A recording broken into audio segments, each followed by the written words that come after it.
mind, but certainly, you know, this is America. You have the right to say what you want to say. Mr. Adicott. You have a right to your own opinion, but you don't have a right to your own facts, and I think that's the case you see here. You know what? I can prove my facts.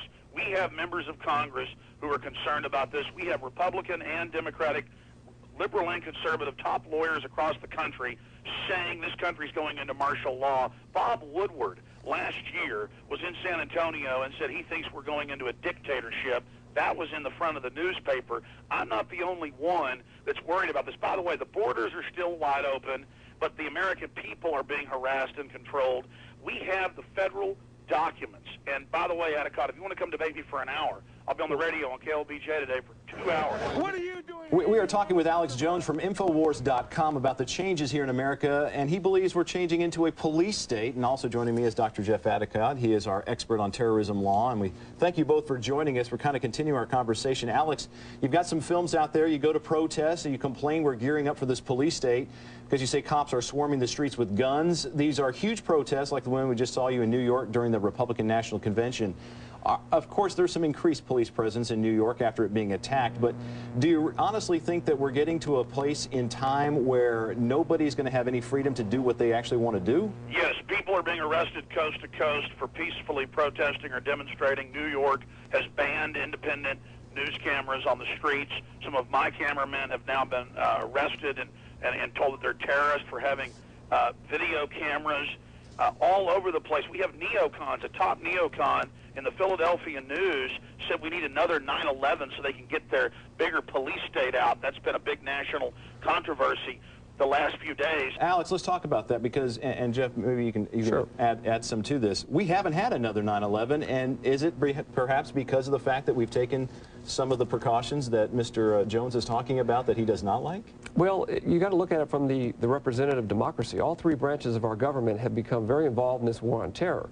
Congress has taken a number of significant steps. The Military Commission Act is just the latest, probably one of the latest and the largest steps that they've taken. The president clearly believes that we're in a state of war. The Constitution gives him that authority as a commander-in-chief, and our Supreme Court generally has upheld the policies of the administration and of the Congress. So it's not, you know, it's not one branch that is engaged in a conspiracy. It's all three branches of the government believe that we're in a state of conflict.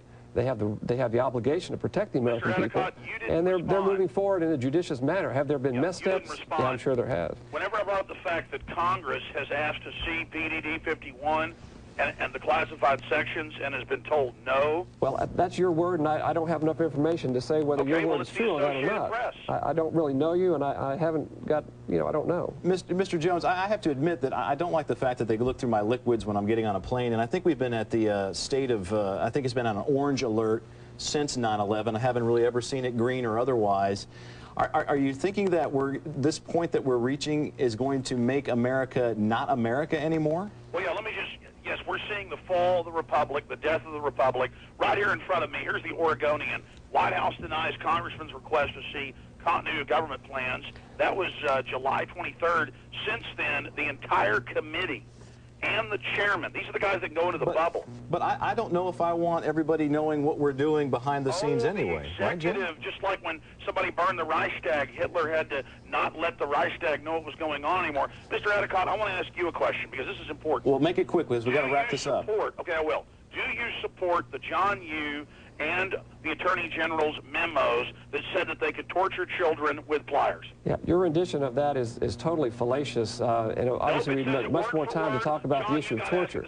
The United States government has never engaged in a policy of torture. There have been individuals in their individual capacity that have done so, but there's never been any such policy, and that's you know, that's fallacious. In the memo. It's fallacious.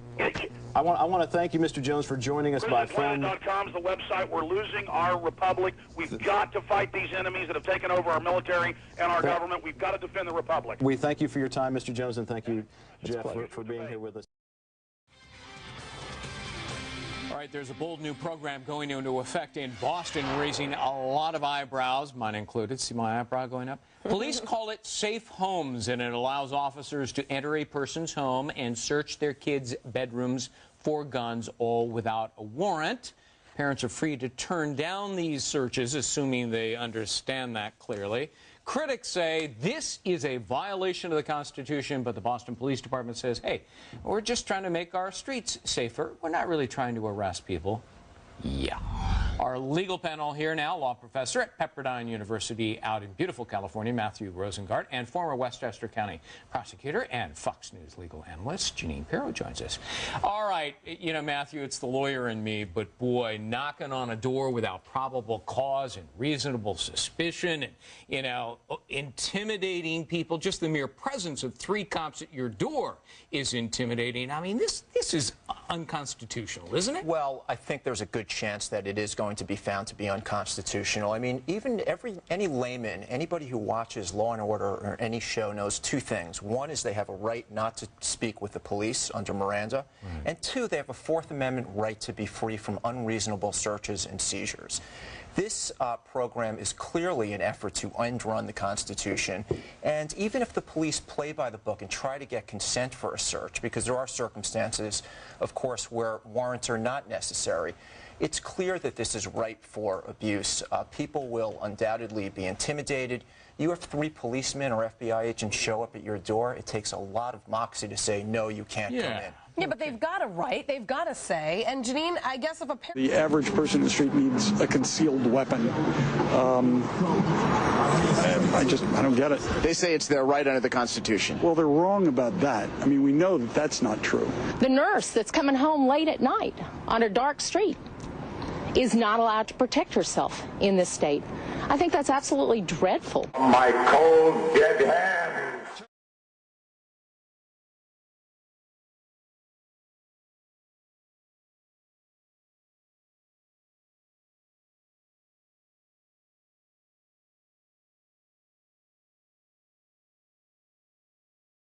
Provides this intense heating sensation on the surface of your skin so that when the beam hits you, you know you've been hit and you know you've got to stop what you're doing and move out of the area.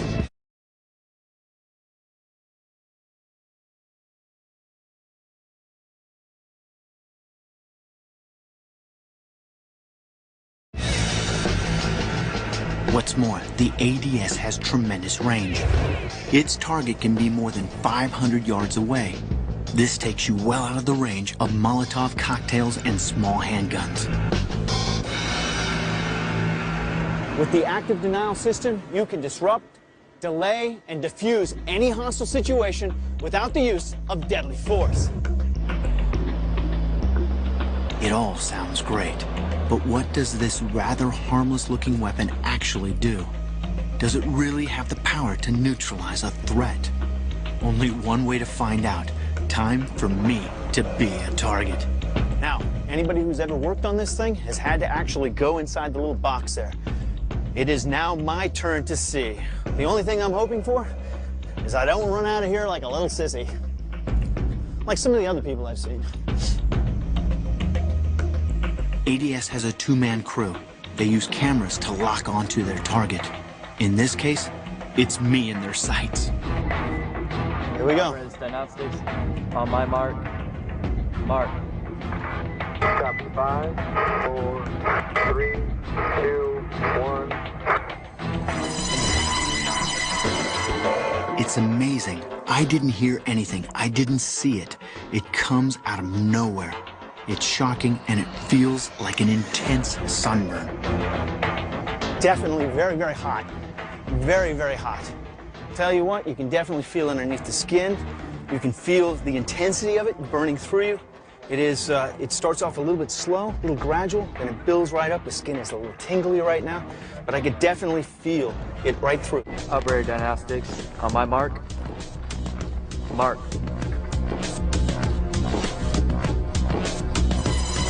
Sure enough, I'm the only one zapped. I'd hate for the Colonel to miss out on the experience. Time to share.